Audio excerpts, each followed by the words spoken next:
A mais uma live aqui no sofá. Hoje vamos conversar um pouco sobre tratamento de SOP sem uso de anticoncepcionais. Hoje traremos um convidado especial, que é o Dr. Sérgio Cabral, para falar sobre a síndrome dos ovários policísticos, né, juntamente com a doutora Rebeca Spinelli, né? Quem vos fala é o próprio Dr. Sérgio Cabral, que vai falar algo a mais, né, sobre aquilo que muita gente pergunta, né? Então, será que existe tratamento para a síndrome dos ovários policísticos sem anticoncepcional? Uma pergunta que se repete muito, né? Se repete muito tanto nas redes sociais, se repete também no dia a dia, né? Nos consultórios, nas conversas entre as pessoas, entre os próprios profissionais de saúde, né? Isso é uma dúvida muito grande, né? Se existe tratamento para a síndrome dos ovários policísticos sem o uso de pílulas anticoncepcionais, sem o uso de anticoncepcionais. Será que existe? Habitualmente, né, a gente inclusive aprendeu assim, né, a tratar síndrome dos ovários policísticos com pílulas.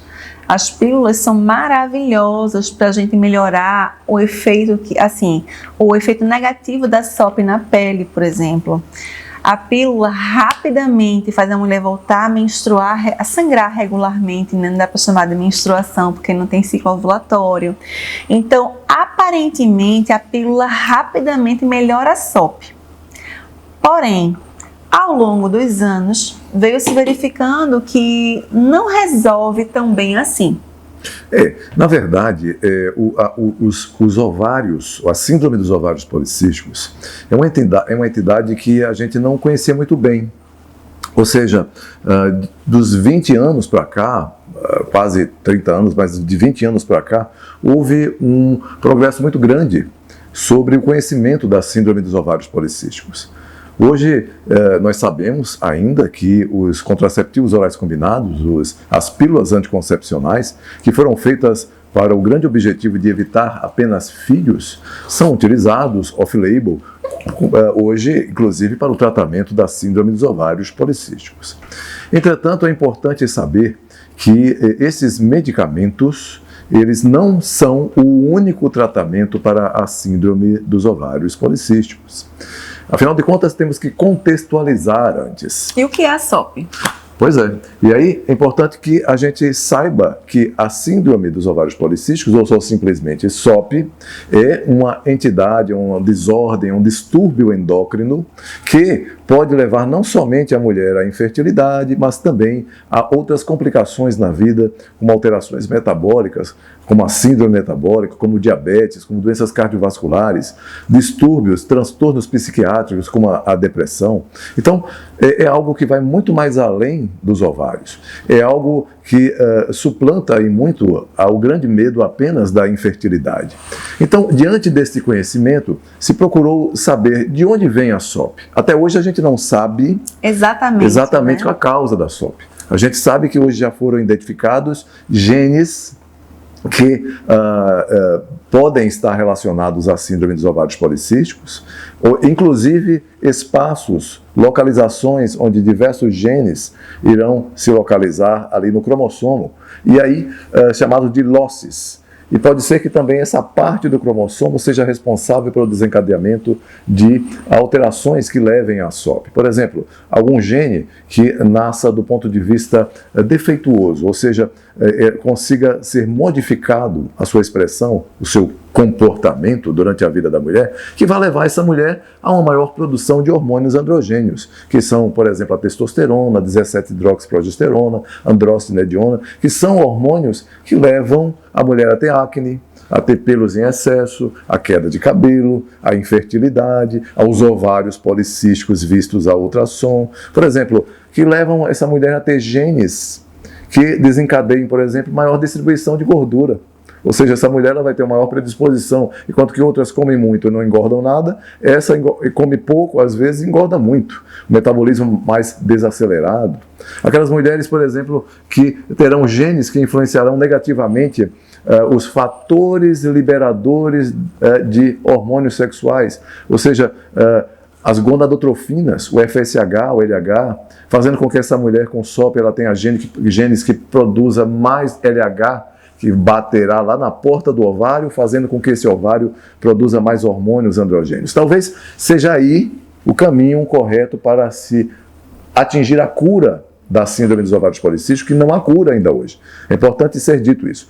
SOP não tem cura, mas tem controle, tá? Assim como, se a gente for filosofar, grande parte das coisas na vida e das doenças também, né? Então, não existe. Mas, o que é que acontece? A partir do momento em que você passa a compreender a fisiopatologia da SOP, que é um ponto que nós batemos muito no chamado protocolo SOP, o curso idealizado por mim e pelo professor Dr. André Vinícius, que é destinado aos profissionais de saúde, aos médicos, através do qual condensamos toda a atualização importante a respeito da síndrome dos ovários policísticos, para que as pessoas que lidam com essa doença, com essa síndrome, que não pode ser chamada de doença, é uma síndrome, todos os dias, possa não perder tempo e se atualizar e pôr em prática, melhorando a assistência de um contingente, de uma população de mulheres que cada vez mais exige um tratamento mais fisiológico, que lhe devolva não somente a saúde da pele, da acne, livrar-se da acne, da queda de cabelo, do excesso de pelos, mas também emagrecer. A grande maioria das mulheres com SOP tem sobrepeso e obesidade, que lhe traz não somente problemas relacionados à SOP, mas problemas em relação à autoestima, à disposição, ao aparecimento de outras complicações inerentes relacionadas diretamente ou indiretamente à SOP, como doenças cardiovasculares e o próprio diabetes e complicações na gravidez. Caso ela engravide, né? Caso aconteça dessa infertilidade não ser tão séria, a ponto de a mulher não conseguir engravidar, às vezes só atrapalha um pouco, só atrasa um pouco, mas acaba ovulando ocasionalmente. E aí ocorre uma gestação. Nesta mulher que ocorre uma gestação ocasional, né? Uma ovulação ocasional que gera um bebê, ela tem mais riscos de abortamento nessa gestação e muito mais riscos de complicações durante a gestação, né? Além de que o bebê também tem mais chance de ter transtorno dessa atenção. Então, a gente condensou exatamente isso, essas informações nesse protocolo, né? A Rebeca participou também, né, ativamente do protocolo SOP, melhorou muito, inclusive, as suas condutas, e hoje nós temos o orgulho de dizer que mais de 550 médicos no país hoje praticam o protocolo SOP e estamos recebendo aí realmente um feedback muito positivo desses colegas que atendem hoje uma forma diferente de tratar a SOP e que é baseada em evidências científicas. Imagina só, quantas pacientes você atende com SOP? Quantas eu atendo com SOP? Quantas pessoas vão ser beneficiadas de um conhecimento diferenciado como esse, desses 550 colegas que estão difundindo o bem através de tanto conhecimento nesse conteúdo adquirido por esse curso, né? E o melhor, né? E o melhor é saber que pessoas capacitadíssimas, que já tinham sucesso, né? A doutora Rebeca é uma médica que já tinha sucesso, já tinha seu nome, né? Conduzia muito bem os casos de SOP, mas que, diante das informações, algumas informações que ela não sabia, né, durante as aulas, durante a mentoria, ela pôde também, né, desempenhar e melhorar ainda mais. Ou seja, todos nós poderemos melhorar ainda mais as nossas atitudes, as nossas condutas e satisfazer ainda mais, né, aquelas pacientes que procuram por ajuda.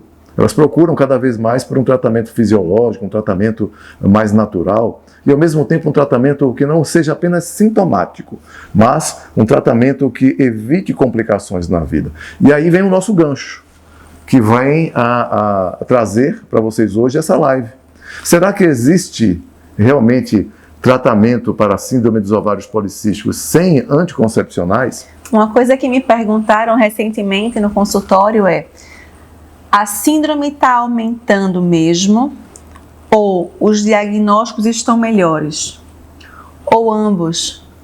E aí eu rebati a pergunta, né? Eu disse, essa doença, essa síndrome, desculpa, tem íntima relação com a resistência insulínica. Se você for observar como é que anda a alimentação nos dias de hoje, a alimentação ocidental se baseia em carboidratos simples. As pessoas comem pão no café da manhã, lancham uma bolachinha integral e comem macarrão na hora do almoço. Então, assim, a gente é criado se baseando numa alimentação riquíssima em carboidratos simples, que não traz nenhum benefício nutricional praticamente, né? E aumenta tanto a resistência à insulina. Então, será que esse estilo de vida, esse tipo de alimentação ocidental não está piorando as questões de quem já tem essa predisposição à SOP? Será que não é uma ação epigenética, ou seja, a gente modificando a ação dos genes que nós trazemos de bagagem para silenciar ou para acelerar o processo? Inclusive, junta-se a isso também a má alimentação, ao estresse, junta-se também ao sedentarismo. Por incrível que pareça, apesar de toda a compreensão de que os exercícios físicos eles são importantes para tudo na vida, cada vez parece que há mais pessoas que não encontram mais tempo para fazer exercício físico. Ou seja, não priorizam uma porção, algo tão importante para a saúde. Ou seja, esse tripé é muito importante. Ou seja, você gerenciar o estresse, você saber se alimentar e se exercitar. Esse constitui o principal tratamento para a síndrome dos ovários policísticos, inclusive para aquelas pessoas que usam e aquelas que não usam anticoncepcionais. Então, a gente deve contextualizar algo em relação aos contraceptivos orais combinados, ou seja, falar um pouco, a gente dispõe de pouco tempo, e a gente vai tentar condensar ainda mais isso, mas falar um pouco dos benefícios e também do lado negativo dos anticoncepcionais, quando se diz, será que os anticoncepcionais eles podem realmente tratar a síndrome dos ovários policísticos? Será que é o melhor tratamento diante das informações colhidas hoje dos mais evidentes trabalhos científicos sobre o tema? Então, olha só, ninguém nega aqui que os contraceptivos orais combinados, principalmente aqueles mais antiandrogênicos, aqueles com maior capacidade para diminuir os hormônios androgênios, que eles possam trazer para muitas mulheres benefícios, como, por exemplo, diminuição da acne, diminuição do excesso de pelos, que é o hirsutismo, diminuir a queda de cabelo dessas pacientes, fazer com que essas pacientes consigam sangrar regularmente, que não se trata de uma menstruação, porque se assim o fosse, o ciclo menstrual teria 2 fases, e quando você utiliza o anticoncepcional, você tem apenas uma. Né? Então, a paciente, na verdade, quando menstrua normalmente, ela pode ter a oportunidade mais adiante de ovular e engravidar. Quando se usa anticoncepcional, logicamente, a mulher não conseguirá engravidar, porque apenas tem uma única fase. Então, muita gente confunde. Não é uma menstruação, é um sangramento regular. Mas que traz algum benefício para a mulher na questão da prevenção, por exemplo, do câncer de endométrio. Da prevenção, por exemplo, do câncer de ovário. Alguns estudos mostram que a mulher com SOP, ela tem maior risco de desenvolver câncer de ovário. E tem, sabidamente, isso é consenso, maior risco de desenvolver câncer de endométrio, que é aquele câncer do interior do útero, daquela parte de revestimento interna do útero onde ficará o bebê. E ali, a mulher com SOP, ela tem um risco de 3 a 6 vezes maior do que a mulher que não tem esta síndrome de desenvolver esse tipo de câncer. Então, esses talvez sejam melhores benefícios dos anticoncepcionais na mulher com SOP. Ou seja, o tratamento com anticoncepcionais na mulher com SOP hoje é um tratamento sintomático. Ele pode melhorar muito a questão da saúde da pele e devolver a essa mulher a qualidade de vida que ela tinha perdido por conta da baixa autoestima, a interferência grande no seu dia a dia, ou seja, trazendo exatamente um melhor relacionamento social, pessoal, familiar, melhorando bastante a sua autoestima, principalmente pela aparência. Afinal de contas, o nosso sorriso e também a nossa pele é o nosso cartão de visita, isso não se nega. Então, esse é um benefício que os contraceptivos orais combinados poderão trazer à mulher com o SOP, principalmente aquela que tenha grande hiperandrogenismo. Entretanto, aí vem o pulo do gato, que muitas pessoas não sabem.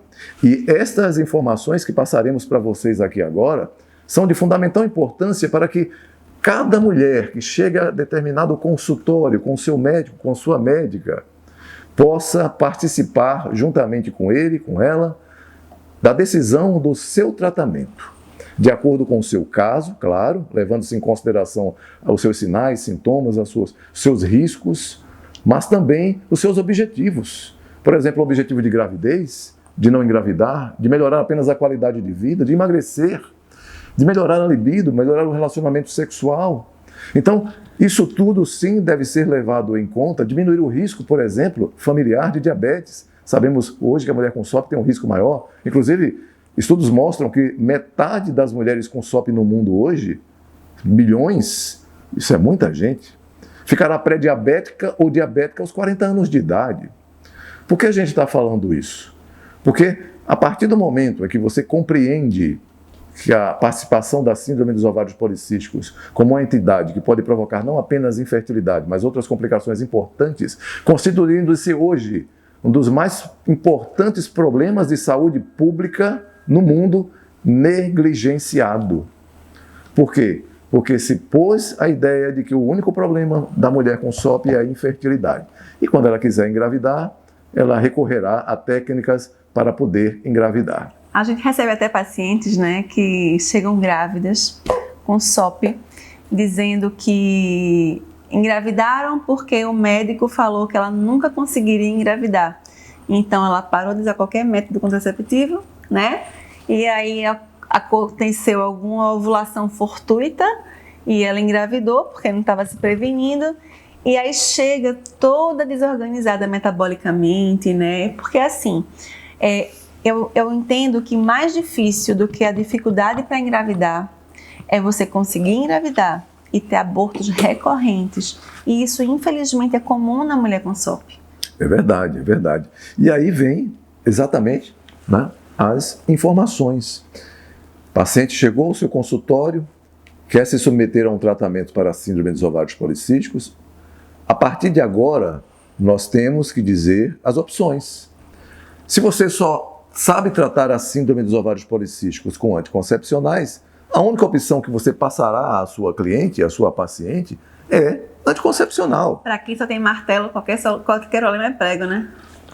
É importante hoje saber o que diz as mais recentes evidências científicas em relação à fisiopatologia da SOP. Ou seja, como ela é gerada.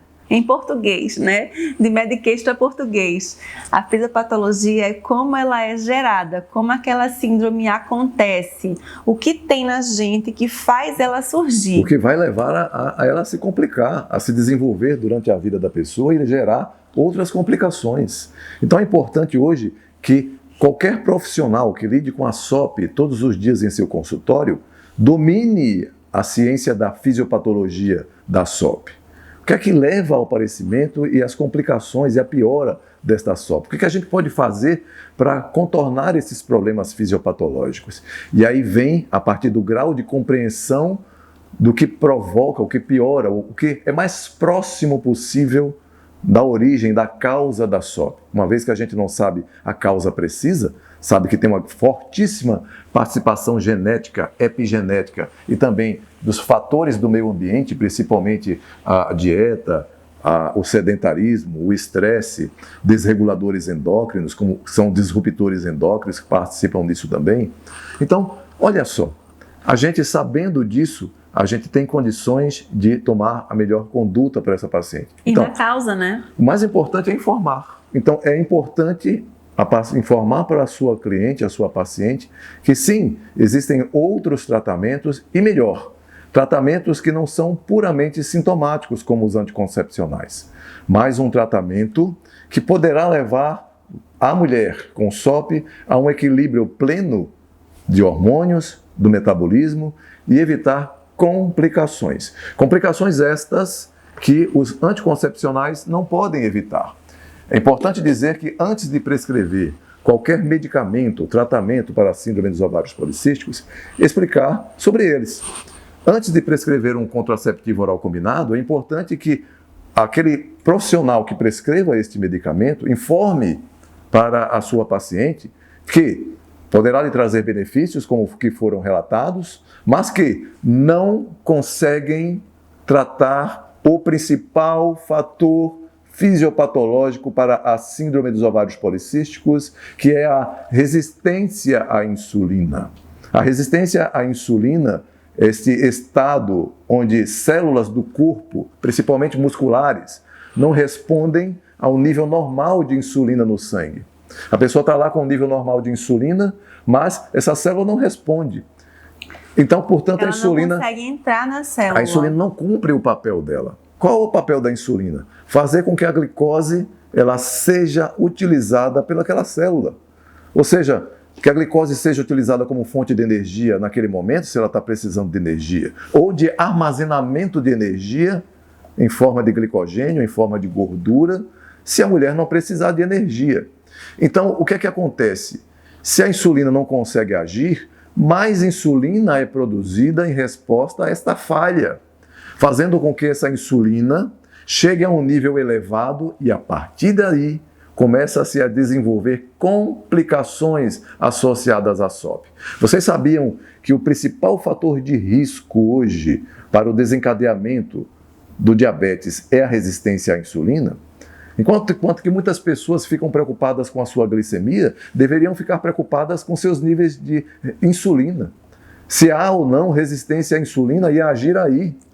Esse é o principal papel no tratamento hoje da síndrome dos ovários policísticos. Por quê? Porque a grande maioria, a imensa e esmagadora maioria das mulheres com SOP possui resistência à insulina. E tem mulheres que nunca sequer dosaram insulina, nem nunca fizeram uma IR, por exemplo, nos exames regulares de sangue. Porque, inclusive, há desconhecimento dos colegas deste fato entre os próprios colegas. É algo que não sou eu ou Rebeca que está dizendo. São estudos científicos que, inclusive, pesquisaram recentemente o grau de satisfação do tratamento da mulher com SOP em todo o mundo. E sabe qual foi o resultado, gente? Quase 60% das mulheres que têm SOP no mundo hoje estão insatisfeitas com o seu tratamento. Não sou eu que estou dizendo isso. São estudos científicos visando avaliar o grau de satisfação da mulher com o manejo da síndrome dos ovários policísticos hoje. Por que essa mulher está insatisfeita? Ela recebe um diagnóstico retardado, passa muitos anos para receber o primeiro diagnóstico. Atrasado, né? Tem que passar muito tempo para receber o primeiro diagnóstico, passar por muitos médicos para receber o primeiro diagnóstico. Enquanto isso, o grande problema vai se agravando. A médio e longo prazo vai piorando a resistência insulínica. Eu consegui ler ali, apesar da distância, no comentário, descobri que tenho SOP depois de parar o IAS 24+4. Isso é bem comum. Aí veja só, eu não conheço a história da pessoa que falou isso, mas imagina que você toma um anticoncepcional, a sua vida fértil quase toda, né? Começa com 16, 17 anos e vai até os 30, 35 tomando anticoncepcional. Já tinha um quadro de SOP aí que não tinha sido diagnosticado. O anticoncepcional deixa aquele ovário bem bonitinho no ultrassom. A mulher tem a pele linda, sangra todos os meses, consegue controlar melhor o peso, toda a questão hiperandrogênica, ou seja, de excesso de hormônio masculino, pelo anticoncepcional. E a drospirenona, que é a droga do IAS, assim como a ciproterona, que é a do Diane, são muito utilizadas na SOP com excelente ação na pele. Aí a pessoa diz assim, agora sim, me formei, estou trabalhando, comprei minha casa, comprei meu carro, estou maravilhosa, quero filho. Aí para o anticoncepcional. E aí? SOP. Como assim SOP se eu nunca tive SOP? Todo ano eu faço meus exames e nunca deu nada, né? Então aí quando a gente vai começar a cuidar desta mulher, nesse caso que usou 17 anos de anticoncepcional, a gente vai ver que essa SOP, o ovário policístico no ultrassom é a pontinha do iceberg. né? Que a história é muito maior, que os problemas são muito maiores do que isso. O risco cardiovascular vai lá para cima, o risco de diabetes vai lá para cima. Aí começa a cair cabelo, começa a aparecer acne. E aí muitos fazem assim, é porque eu parei o remédio. Digo, certo, quer dizer que você tem acne por falta de anticoncepcional? Ou porque tem algo errado no seu metabolismo e que estava sendo bloqueado pelo anticoncepcional e você até então não sabia? Resumo da história, nenhuma mulher tem síndrome dos ovários policísticos por ausência de anticoncepcionais no corpo. É importante dizer isso, tá? Quando você opta pelo anticoncepcional, você primeiro tem que escutar do seu médico, da sua médica, os benefícios, mas também os malefícios. Escutar, no mínimo, que o contraceptivo oral combinado, ele pode, com o passar do tempo, piorar a resistência à insulina. Isso é verdade. Diversos estudos já mostram isso, que isso é uma grande possibilidade, que eventualmente, a médio e a longo prazo, a mulher com SOP pode ter a sua resistência à insulina piorada. E resistência insulínica, levando ao hiperinsulinismo, ou seja, o excesso de insulina, predispõe a complicações. Complicações como doenças cardiovasculares, infarto, AVC, o aparecimento da hipertensão, o fígado gorduroso, com maior produção e maior risco de doenças cardiovasculares, a síndrome metabólica, alterações psiquiátricas, a fazer com que essa mulher tenha maior tendência a engordar, fazer com que essa mulher ela tenha maior tendência a ter a dispneia obstrutiva do sono, o roncar, e você roncar significa você não dormir corretamente, e significa você aumentar grandemente a possibilidade de engordar, de ter diabetes e doenças cardiovasculares. E encurtar a sua vida. Veja que coisa. A mulher que, por exemplo, vai engravidar, maior risco, como a Rebeca falou, de abortamentos, de diabetes, trabalho de parto prematuro, de pré-eclâmpsia. Então veja que é algo bem mais complicado do que imaginamos. Não é só botar o remedinho, ficar com o rosto lindo, a pele de um pêssego, o ovário bonitinho no ultrassom e tô limpa, tô livre, tô leve e solta. Quando eu quiser engravidar, é só parar o remédio. É bem maior do que isso. Então é importante o médico prescrever, tá? Mas quando prescrever, falar isso, para que a paciente ela possa raciocinar com o seu médico, com a sua médica, se esse é o melhor tratamento para ela, se ela quer isso mesmo. Mas se a pessoa souber apenas tratar a SOP com anticoncepcionais, ela não vai ter todas as opções que poderiam, inclusive, se encaixar diante do seu caso e também dos seus objetivos de vida. E cada caso é um caso, né? A gente não pode achar que, todo mundo que tem SOP pega essa caixinha aqui de tratamento e vai tomar e vai ficar bom. Não é assim. Tem mulheres com SOP que querem engravidar, tem mulheres que não querem engravidar, tem mulheres que são magras, tem mulheres que são obesas, tem mulheres de todo tipo com SOP. Existem vários subtipos de SOP. Então não é uma coisa só, tem um SOP, então tomar isso fica boa. Não é. Além disso, é fundamental adotar um estilo de vida saudável. É inadmissível hoje somente prescrever medicamentos e suplementos e não falar de qualidade de sono, de modulação do estresse, de atividade física e uma alimentação funcional. Então, um tratamento de SOP bacana exige uma dedicação multiprofissional. Por quê? Eu sou médica, ele é médico, eu não sou nutricionista. Eu não sou psicóloga, eu não sou educadora física. Então, eu não tenho condição de dar uma abordagem multiprofissional para aquela paciente. E isso é muito bacana de se entender, porque quando a paciente abraça essa causa e ela compreende o porquê das coisas, ela adere muito melhor ao tratamento, ela participa do raciocínio junto com o médico, ela vai crescendo na informação junto com o médico e aí o tratamento flui muito melhor. Isso me fez lembrar de alguns pontos interessantes que a gente vem encontrando na prática também. Por exemplo, pessoas que querem engravidar, que têm SOP, e vão procuram o seu médico, procuram a sua médica, e sabem o que recebem, pessoas que estão querendo engravidar, e sabem o que recebem como medicamento? Anticoncepcionais. Isso mesmo que você está escutando aí agora. Algumas pessoas que procuram aquele profissional para engravidar, saem do consultório com anticoncepcionais. Então eu parei um dia para pensar e, raciocinando, eu pude compreender o grande problema que há por trás disso. Não é que aquele seu médico, a sua médica, ele seja mal intencionado ou que ele errou. Não, ele está executando aquilo que ele aprendeu. Isso.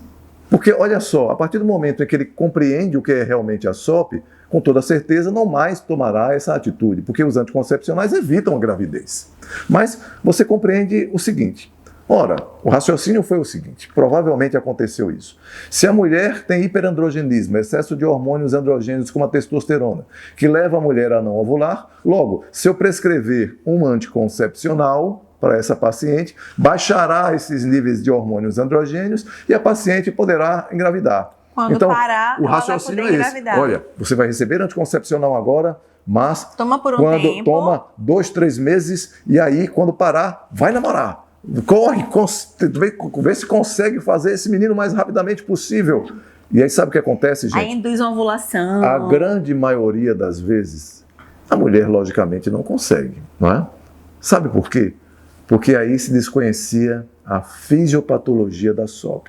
Se desconhecia que a grande maioria das mulheres com SOP tem resistência à insulina e insulina elevada, que age no ovário, fazendo com que esse ovário produza hormônios androgênios. Ora, se você utiliza um medicamento que é um anticoncepcional, que ele provoca um efeito colateral no fígado, fazendo com que esse fígado aumente uma proteína chamada SHBG e que se liga a toda a testosterona e outros hormônios androgênios, baixando esses hormônios androgênios e diminuindo o hiperandrogenismo, a partir do momento em que você suspende o anticoncepcional, a insulina está alta.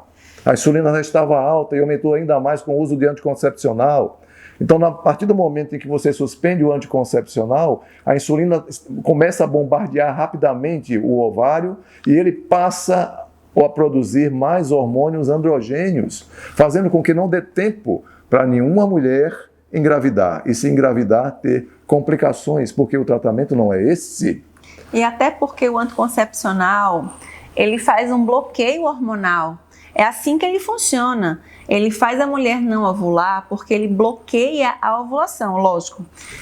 Só que, para isso acontecer de forma correta, de forma bacana, ele bloqueia vários hormônios. A progesterona das mulheres que tomam anticoncepcional é muito baixa. Era para estar em torno de 6, 8, 10, está 0,1, indetectável. Então, assim, progesterona é progestação. É um hormônio que vai fazer com que o seu bebê fique dentro do seu útero e não seja abortado. Então, com essa progesterona baixa, mesmo que aconteça uma ovulação fortuita, uma ovulação ocasional, este metabolismo não está pronto para sustentar esse bebê. Então, muitas vezes, é uma ovulaçãozinha meio fuleira, que não formou a estrutura perfeita, que se chama corpo luto. É como um cistozinho, que é quem produz progesterona, até a placenta ficar mais robusta. Ele não consegue se formar adequadamente, ele não consegue produzir progesterona suficiente, e essa mulher aborta. E aí, quando não aborta, tem todos esses problemas gestacionais e do concepto, e do bebê que vai nascer. Inclusive, uma das principais características da mulher com SOP é não produzir progesterona de uma maneira adequada, né? Porque tem hiperandrogenismo, as células da granulosa não conseguem produzir corretamente a progesterona e, logicamente, acontece o que a Rebeca falou. E é por isso que a gente orienta. Chegou no consultório, quero engravidar, tem um SOP, parou de tentar agora. Para de tentar agora. E só vai liberar para engravidar quando a gente disser assim, agora dá. Isso é muito importante, gente.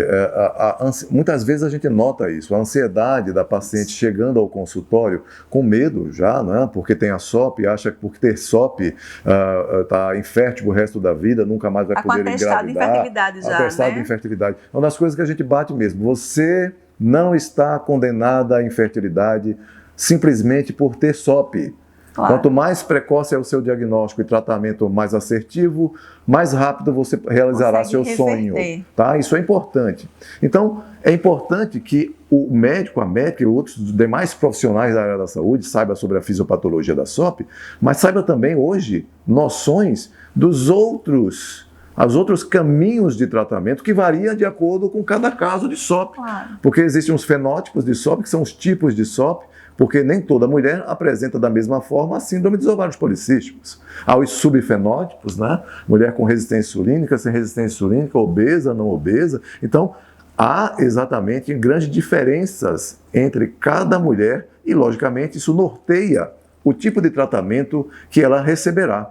Então, é muito importante a gente comentar rapidamente sobre os principais pontos do tratamento hoje que não sejam anticoncepcionais. Repito, não é um tratamento alternativo, é uma alternativa de tratamento aos anticoncepcionais baseadas em evidências científicas e que cada vez mais aumenta a robustez de evidências científicas, provando que este tratamento é o mais condizente. Por quê? Porque os anticoncepcionais, eles eram muito importantes em um tempo onde não se compreendia muito bem a fisiopatologia. A partir do momento em que você começa a compreender que a resistência à insulina leva ao aparecimento da SOP, a piora da SOP e as suas complicações, e que os próprios contraceptivos orais combinados, a médio e a longo prazo, eles podem piorar essa resistência à insulina, é importante, fundamental e necessário, básico, os profissionais saberem as outras opções de tratamento.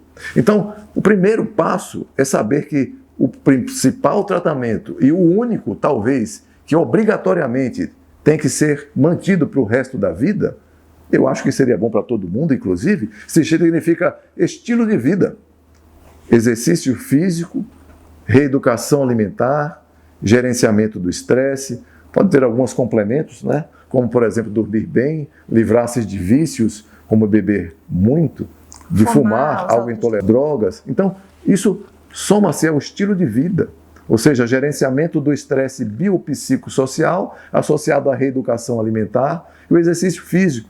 Mas muita gente acha que simplesmente o estilo de vida é fazer com que a paciente chegue ao consultório e receba do seu médico, da sua médica, a seguinte recomendação: olha, você precisa perder peso. Olha, vá caminhar. Bem simples, né? Olha, procure um nutricionista ou nutricionista. É verdade, tem que procurar um nutricionista funcional que saiba trabalhar com síndrome dos ovários policísticos, não tenha dúvida. Mas procurar e não ter contato com ele, não discutir o caso com essa nutricionista, com esse nutricionista, que poderá trazer para o médico, para a médica, informações importantíssimas em relação ao plano alimentar. O médico, a médica trazer para a nutricionista o que ela está utilizando como medicamentos, o que pode interferir com o plano alimentar, com suplementos prescritos pela nutricionista, pelo próprio médico, e entrar em consenso. Detalhes, né? Claro. Paciente ansiosa, Claro. é uma paciente muito sofrida, que aconteceu isso. Deficiências hormonais. Então não adianta puxar demais, que ela não vai conseguir aderir, vamos ver uma coisa mais leve. Problemas associados frequentemente com as mulheres com SOP, como, por exemplo, tireoidite de Hashimoto, hipotireoidismo subclínico, dentre outros. Então, é importante a participação, a troca de informações entre esses profissionais. É importante saber trabalhar em equipe, principalmente com o educador físico e principalmente com o nutricionista funcional. E com isso nós teremos, não tenha dúvida, em grande parte das vezes um tratamento assertivo, um tratamento fisiológico, um tratamento que protegerá a mulher contra as futuras complicações de um tratamento puramente sintomático. Então, passa a ser não um tratamento sintomático, mas um tratamento baseado em resolver o problema pela raiz. Quando a gente fala em estilo de vida, é importante que o médico, a médica, ele tenha noção do que é estilo de vida e como readequar. Eu vou dar um exemplo bem prático. Por exemplo, quando alguém chega ao seu consultório, pode dizer, e muitas vezes eu já recebi essa resposta: você pratica algum tipo de exercício físico? E aí essa paciente responde para mim: claro, eu pratico exercício físico. Aí o que é que você faz? Eu caminho. Você caminha, tudo bem. Você caminha quantas vezes? É levar muitas vezes, no caso da SOP, é isso mesmo. Eu considero que caminhar, no caso da SOP, gente, é levar os músculos para passear. É levar a gordurinha para passear. É isso mesmo que a Rebeca falou.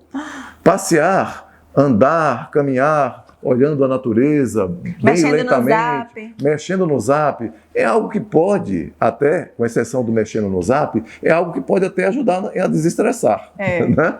Mas não é aquilo de exercício físico que nós preconizamos cientificamente para o tratamento da SOP. Vou dar um bom exemplo.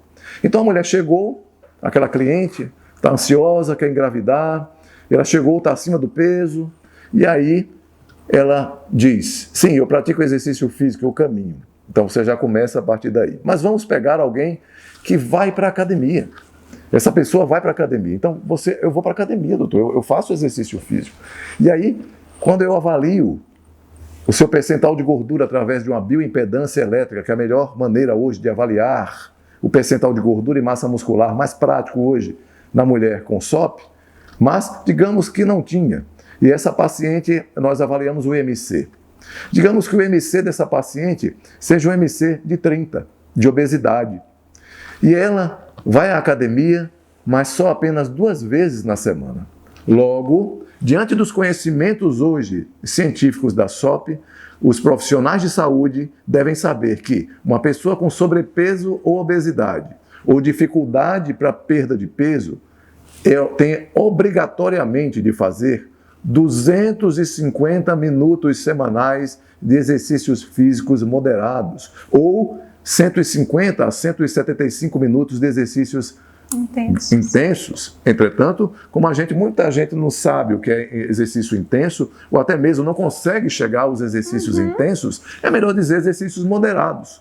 Os exercícios moderados são factíveis pela maioria das pessoas. Então, isso corresponde a 5 dias na semana. Então, quer dizer que aquela sua paciente que estava praticando apenas 2 dias, não consegue emagrecer, e uma das queixas dela. Aí você já vai juntando as coisas, né? Durante a consulta. Mas, doutor, é uma das minhas queixas, eu não consigo emagrecer de jeito nenhum. Eu estou com a minha nutricionista, me alimentando muito bem, mas o que é que acontece? Eu pratico atividade física e não consigo emagrecer, aí você já vai, olha, já tem um ponto para a gente contornar aí. Você precisa de 5 dias na semana. Você precisa pelo menos de 250 minutos semanais para ter uma perda de peso realmente considerável. Isso é científico. E mais, o que é que você pratica? Eu faço musculação todos os dias. Já vem o segundo ponto. Esse e muitos mais, vou dar apenas alguns exemplos para vocês do que é estilo de vida. O segundo ponto, as pessoas com sobrepeso ou obesidade, neste momento, neste estágio de fenótipo de SOP que ela se encontra, ela se beneficiará mais praticando mais exercícios aeróbicos do que exercícios de resistência. Entretanto, vem um outro ponto de evidência científica que é importantíssimo que as mulheres com SOP pratiquem os 3 tipos de exercícios físicos associados. Quais são eles? Musculação, aeróbicos e treinos intervalados de alta intensidade. Isso muito bem conduzidos pelo principal profissional responsável pela essa boa condução, que é o educador físico, que programará um plano de exercícios mais adequado para essa paciente, englobando esses 3 tipos de exercícios físicos e visualizando o seu sobretipo, o seu sobrepeso ali, a sua obesidade, priorizando exercícios aeróbicos, exercícios funcionais, exercícios com um gasto calórico maior, mas ao mesmo tempo não deixando de lado o importantíssimo exercício de resistência de musculação e até mesmo no final de cada treino de musculação, por exemplo, colocar um treino intervalado de alta intensidade, um HIIT. E aí essa paciente começa a ter uma grande surpresa na sua vida, ela começa a emagrecer quando ela nunca emagreceu. O médico pesquisa outro ponto de evidência científica que a gente passa muito bem isso no protocolo SOP, que é, obrigatoriamente, você tendo SOP, mesmo que não apresente nenhum sinal ou sintoma de deficiência da tireoide, essa mulher tem a obrigação de ser submetida a uma investigação da tireoide. Por quê? Porque a associação de distúrbios da tireoide é tão grande entre as mulheres com SOP que hoje é uma obrigação. Se a mulher chegar ao consultório médico e não tiver a sua tireoide investigada, mulher com SOP, a sua investigação está incompleta. Isso mesmo. Muitas vezes, até mesmo aquela alteração da tireoide vem interferir grandemente no emagrecimento dessa pessoa, na restauração da sua fertilidade, na sua dificuldade para engravidar, dentre outros problemas, principalmente metabólicos, o aumento do colesterol, até mesmo sintomas que muita gente não acha que estejam relacionados ao distúrbio da tireoide, obstipação intestinal, intestino preso, o aumento do colesterol, a queda de cabelo, unhas fracas, quebradiças, aquela sensação de energia zerada pela manhã e no final da tarde. Muito frio. Então, são fenômenos, são problemas que podem ser resolvidos, mas que há uma necessidade de investigação. E não deixar de falar, eu acho que Rebeca poderia falar um pouco sobre isso, já que ela trata tanto as suas pacientes e com bons resultados com os sensibilizadores da insulina. É fundamental. Já que a gente está falando de uma doença que tem como a resistência insulínica uma causa muito importante, um dos pilares da SOP, a gente não tem como fechar os olhos para tratar dessa resistência à insulina. Então, a gente tem que usar sensibilizadores da insulina para melhorar esse perfil de tratamento da paciente. Muitas se assustam, às vezes, né, que a gente passa alguns sensibilizadores e depois manda mensagem: doutora, pelo amor de Deus, esse remédio para diabetes, minha mãe é diabética, tomar esse é muito forte. Por isso que é importante, né, a gente comentar. Antes de a gente prescrever, dizer: olha, eu estou prescrevendo para você um medicamento, né, que é utilizado há 30 anos, praticamente Isso. 30 anos no tratamento da SOP, tá? Mas ele é mais conhecido por tratar diabéticos, que é a metformina, tá? A metformina é um sensibilizador da insulina, ela vai melhorar a tua insulina, fazer com que ajude você na perda de peso, fazer com que você, inclusive, aumente a chance de engravidar, teu ovário vai passar a funcionar mais facilmente, e caso você não queira engravidar agora, cuidado, porque quando a gente começa o verdadeiro tratamento que ajude a fisiologia da mulher com SOP, a mulher volta a engravidar, ovular, e depois engravidar. Isso é muito interessante. Então, aquelas pessoas que não querem, de forma alguma, engravidar agora, quando começa o tratamento, o colega médico, e inclusive a própria nutricionista, o nutricionista que toma realmente medidas que podem favorecer, inclusive, a mulher ovular. Então, esses profissionais principalmente devem informar que, caso você não queira engravidar agora, é importante que você use algum método contraceptivo, já que parou o anticoncepcional. Não hormonal. Não hormonal, principalmente, né? Por quê? Porque, por exemplo, nós indicamos o DIU de cobre, o DIU de cobre com prata, preservativo. Mas por quê? Porque não tem qualquer interferência hormonal. Não aumenta nada de resistência à insulina e faz com que nos deixe livres para realmente normalizarmos corretamente aquela resistência à insulina para a paciente. Muita paciente se queixa quando toma metformina, por exemplo, de mal-estar. Enjoo, barriga inchada, gases.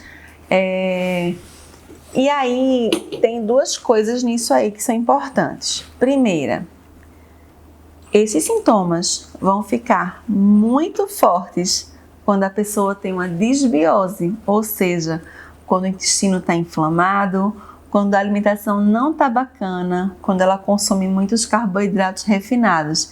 Então é até um alerta: opa, como é que está a alimentação? Cuida da alimentação, cuida dos intestinos, e mesmo assim passa mal com a metformina, fica enjoada. Isso é transitório. Muitas das vezes a paciente fica assim apenas no período de adaptação. Eu costumo sempre dizer: se você fosse diabética, você não ia utilizar a metformina? Então vamos fingir que você é diabética, vamos dizer para o seu cérebro que você vai ter que usar essa medicação? E na maioria das vezes elas conseguem se adaptar em 2 semanas no máximo. Como, por exemplo, o minoxidil.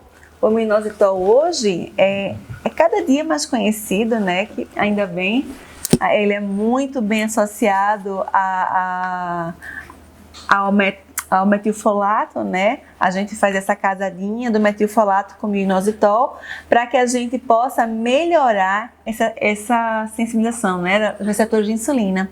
E o metilfolato, que é diminuído em quem toma anticoncepcional, por exemplo, ele é fundamental se um bebê vem aí para esta mulher, porque ele atua, é a formativa do ácido fólico. Ele atua evitando defeitos no tubo neural do bebê. Ele evita falhas graves do bebê no sistema nervoso central. Ele evita uma aberturazinha que pode acontecer nas costas do bebê, expondo o sistema nervoso do bebê, que se chama mielomeningocele. ele também tem ação evitando fenda no palato, lábio leporino. Então é muito importante, quando fizer myo-inositol, associar com metilfolato. Até porque grande parte da população não consegue, até 60% inclusive da população, quase 60% da população brasileira, estudos já mostram isso, não conseguem converter o ácido fólico em metilfolato. E aí o risco de abortamento aumenta. Então, quando se prescreve hoje, é bem interessante que associar o myo-inositol ao metilfolato, melhor do que associar o ácido fólico, uma vez que grande parte das pessoas não conseguem converter por alterações, né, da enzima, alterações na enzima, chamada metileno tetraidrofolato redutase. Grande parte da população tem alterações nesta enzima, que, desta forma, impede a transformação do ácido fólico em metilfolato. Que é a formativa, né? E, inclusive, é comum também entre as mulheres com SOP. Hoje já se sabe da associação da SOP, da síndrome dos ovários policísticos, com uma maior incidência, inclusive, de deficiência desta enzima, que converte o ácido fólico em metilfolato. Que é um tipo de trombofilia, é uma doença do sangue. Geralmente quem dá esse diagnóstico é o hematologista. Essas pessoas que têm deficiência da MTHFR, que é essa enzima com esse nome bonito que ele falou, tem abortamentos de repetição e tem tendência a ter trombose. Tá? Trombose e embolia. Esses abortamentos acontecem porque faz trombo nos vasos que vão alimentar, digamos assim, aquele bebê. E aí ele para de crescer, vai regredindo e a mulher expulsa. Então, além de tratar isso aí, né, repor isso aí, que quem tem MTHFR alterado não produz, além do MTHFR, já se sabe que a população brasileira quase toda, né, a maioria, não consegue converter a parte inativa na parte ativa, que é o metilfolato. Então, essa casadinha é de fundamental importância. Mas a gente não para nos sensibilizadores de insulina. A gente também tem que dar suplementos que vão ajudar esse ovário, recuperar esse ovário. Mas antes disso, Rebeca, é importante dizer o seguinte, que esses sensibilizadores da insulina, que a Rebeca falou, a metformina e o myo-inositol, há particularidades sobre eles.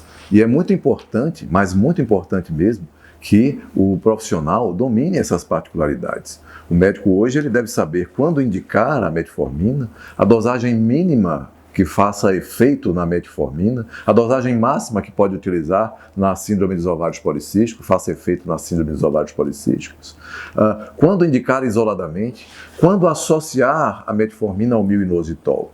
Então, há alguns momentos em que a metformina ela não funciona simplesmente, há como se fosse uma espécie de resistência dessa mulher à metformina e está muito distante de ser só simplesmente o único fator, a obesidade. Então, isso nós explicamos no chamado protocolo SOP. É de fundamental importância essa compreensão. Saber quando utilizar isoladamente o myo-inositol, para que pacientes com SOP, que fenótipos de SOP se beneficiam mais de myo-inositol, quando se beneficiam menos de myo-inositol, quando aquela paciente que está usando o myo-inositol deve ter associação também da metformina. A dosagem correta do tratamento da síndrome dos ovários policísticos com myo-inositol, nós encontramos por aí dosagens insuficientes, muitas vezes insuficientes, irrisórias, que não fazem qualquer efeito metabólico. Até suplementos para SOP, né, que são ditos para SOP, que já vendem assim, toma esse aqui uma vez por dia e vai ser ótimo para você que tem SOP e tal. Às vezes é até um negócio caro, mas que a dosagem não chega no nível suficiente para tratar a SOP e aí é ineficaz. E a pessoa investe nisso, termina perdendo a credibilidade do myo-inositol, né? E na verdade não é. Ele apenas não foi passado na dosagem correta. Então é importantíssimo que o prescritor saiba o que está fazendo, que o médico saiba a dosagem que está prescrevendo, né? E esses conhecimentos não são tão antigos. Então essa atualização é de fundamental importância para que não haja prescrição de subdoses que vão deixar a paciente iludida, frustrada, gastando dinheiro e sem resultado. Perfeito. E aí, Rebeca estava entrando exatamente em um ponto que também é de fundamental importância: a suplementação. Ou seja, são elementos naturais, como a própria vitamina D. Isso. Importantíssimo. Muita gente acha que a vitamina D hoje é importante apenas para osso e para músculo. Como é que pode? Existem receptores para vitamina D. Dá nem para acreditar que alguém ainda pensa assim, né? Pois é, mas eu diria que grande parte das pessoas pensam, né? E a gente tem que desmistificar isso. Há trabalhos científicos importantíssimos, bem interessantes sobre a vitamina D na participação do tratamento da SOP, que mostram que este hormônio, né, que na realidade é um hormônio, a vitamina D é um hormônio, que leva a mulher a a atingir mais precocemente o seu tratamento. Ou seja, faz com que essa mulher melhore rapidamente da resistência à insulina, ajude no emagrecimento, melhore o seu sistema imunológico, diminua as consequências metabólicas. Então, hoje se sabe que a maioria das mulheres com SOP, a grande maioria das mulheres com SOP, tem algum grau de deficiência de vitamina D. Estudos já mostram que a taxa de vitamina D necessária para permitir que a mulher ela volte à fertilidade, melhore a regularidade das suas menstruações, melhore a sensibilidade dos seus receptores à insulina, é bem acima daquele valor que nós vemos de 20 e 30 comumente utilizados como sendo os valores normais. Né? Seu valor de vitamina D está normal, pode ir. Hoje a gente sabe que os estudos científicos mostram que talvez, né, os níveis possam estar ótimos para a mulher com SOP em torno de 60, acima de 50 nanogramas por ml, e se aproximando daquele grupo de pessoas que tem maior predisposição à hipovitaminose D, como idosos, puérperas, grávidas, né? Pessoas de uma pele mais escura, né? Que dificultem a conversão da vitamina D. Então, veja bem, é importantíssimo que saibamos exatamente desses pontos e saber a dose, como você pode conduzir a vitamina D durante o seu tratamento com a paciente com síndrome dos ovários policísticos. Isso é muito importante, saber os principais antioxidantes utilizados. O antioxidante ele tem uma função científica. Quando a gente sabe que a resistência à insulina pode provocar estresse oxidativo, e o estresse oxidativo pode levar à resistência insulínica, a resistência insulínica pode levar ao hiperandrogenismo, e o hiperandrogenismo pode levar à resistência à insulina, nós compreendemos da importância dos antioxidantes. Que antioxidantes prescrever para a sua paciente? Como prescrever? A dosagem adequada? Escolher qual o melhor antioxidante? Associar vários, toma tudo que achar de antioxidante na prateleira do supermercado ou da farmácia. O tratamento para SOP tem que ser direcionado. O tratamento para SOP tem que ser direcionado. Eu chamo a atenção, por exemplo, para a coenzima Q10. Estudos já mostram que quem usa coenzima Q10 no tratamento da SOP tem maior chance de ovular, tem maior chance de fazer com que técnicas de reprodução assistida, caso a mulher venha a parar numa FIV, seja mais exitosa. Olha que interessante. Isso é muito interessante para aquelas pessoas que fazem reprodução humana, que lidam com a reprodução humana. Que tal compreender um pouco mais sobre essa fisiopatologia? Endossar no seu cabedal de tratamentos, no seu leque de condutas, no seu protocolo de reprodução assistida, algo que está se firmando cada vez mais. A melatonina, que produz óvulos de boa qualidade, que são retirados, né, são fertilizados e colocados lá no endométrio. Que tal saber diminuir a resistência que tem o endométrio à colocação ou a chegada de um óvulo fecundado, né, durante uma noite de amor, né, e que foi naquela noite que se engravidou, né, que se gerou aquela vidinha. Se você não estiver fazendo um tratamento correto, existem substâncias interessantes chamadas de glicodelinas e integrinas que diminuem bastante quando a mulher com SOP tem uma resistência insulínica importante ou engravida com a resistência insulínica importante. O óvulo chega fecundado no endométrio, mas as integrinas, olha bem esse nome, integrinas, elas integram o óvulo fecundado ao endométrio. Se você tem pouca integrina, porque tem uma resistência insulínica importante, faz com que aquele óvulo ele não fixe, levando mais facilmente a mulher a abortamento. Então, existe, por exemplo, a N-acetilcisteína, que juntamente com a coenzima Q10 diminui o risco de síndrome de hiperestimulação ovariana, quando a mulher recebe uma indução, né? uma indução da ovulação. Né? Mas mesmo as mulheres que não estão na tratamento de reprodução assistida, mesmo essas são muito beneficiadas com tudo isso que foi dito agora. Eu diria que a maioria. A maioria das pessoas, quando bem tratadas, vai acabar na FIV, claro, né? A maioria das pessoas com SOP, quando bem tratadas, quando bem conduzidas no seu tratamento, baseado na fisiopatologia, no seu fenótipo, dificilmente precisarão de uma FIV. Dificilmente precisarão até de indução. E precisando... Há quanto tempo eu não induzo tantas pacientes quanto eu induzia antes de ter o conhecimento que nós dispomos hoje da atualização da síndrome dos ovários policísticos? Que tal de ter esse conhecimento? É um conhecimento que hoje existem diversas formas de condensá-lo e você absorver esses conhecimentos para aumentar seu leque de condutas e, consequentemente, obter a satisfação de suas pacientes. E, claro, existe uma série, né, Rebeca, uma série de elementos que a gente poderia comentar, a gente não tem tempo suficiente, que a gente poderia deixar para outras ocasiões, mas que hoje sim, gente, existe sim tratamento para a síndrome dos ovários policísticos sem anticoncepcionais. Nós abordamos isso de uma forma bem superficial, uma forma leve. Há muito mais informação do que isso. Um dos locais para, inclusive, aqueles profissionais que queiram se inteirar um pouco mais sobre a atualização da SOP e o manejo hoje da síndrome dos ovários policísticos e, com certeza, melhorar seus resultados, está no protocolo SOP. Exatamente esse curso online abordado e construído por mim e pelo professor Dr. André Vinícius para facilitar a vida daquele profissional em receber informações, atualizações quentíssimas, atualizações sobre a síndrome dos ovários policísticos e que possa melhorar a sua condução na sua clínica e no seu consultório. Né? Fiquem atentos,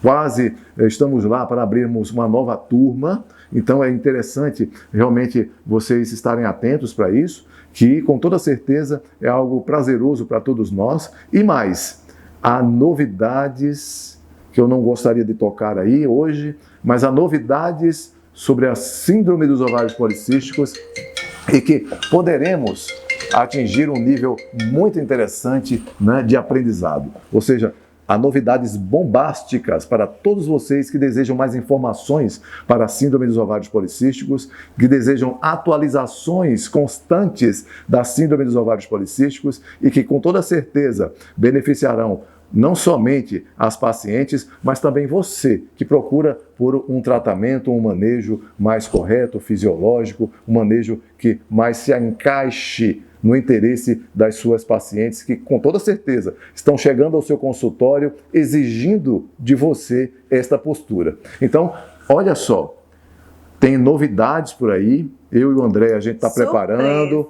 Eu e a Rebeca, a gente está preparando também novidades relacionadas à SOP, né? E a outros pontos relacionados à SOP que com toda certeza farão você otimizar o seu tempo. Você continuará, eu sei que o médico, a médica trabalha muito hoje, mas ele também tem que se atualizar. Talvez esse seja o maior calo da medicina hoje. Se trabalhar muito e se atualizar pouco. Então, devemos ser cada vez mais assertivos e poupar o nosso tempo, ou seja, otimizar o nosso tempo para não deixar a gente de se atualizar. Atualizar não é apenas ir ao congresso uma vez ao ano, receber às vezes as mesmas informações, das mesmas pessoas. Então, é uma forma de atualizar? Mas existem outras formas bem mais práticas, principalmente diante da dificuldade que dispomos hoje nos dias atuais, né, com pandemias, com dificuldades logísticas, e que você poderá ter a facilidade de se atualizar e atingir o seu objetivo frente à sua paciente. Pessoal, muito obrigada pelo tempo de vocês. Mais uma vez, um prazer enorme estar aqui com vocês. Infelizmente, a gente não consegue ler daqui, a gente está um pouco distante do telefone, a gente não consegue ler quais são as perguntas, quais são os comentários que vocês mandam, mas continue mandando, tá certo? Nós vamos ler a posteriori e vamos responder algumas perguntas que sejam mais coincidentes com outras, que apareçam mais vezes. A gente pode até fazer um post sobre isso, né? Fazer um story, fazer um vídeo no feed de repente. A depender da demanda de vocês. Mandem perguntas também na inbox, no privado, tá certo? E continuem nos acompanhando toda quarta-feira aqui no Sofá. E nos sigam também, Dr. Sop, o outro Instagram, doutora Beca Spinelli, Dr. Sérgio Cabral, e também no nosso canal do YouTube, Cabral Spinelli. Você que está aí no @Dr.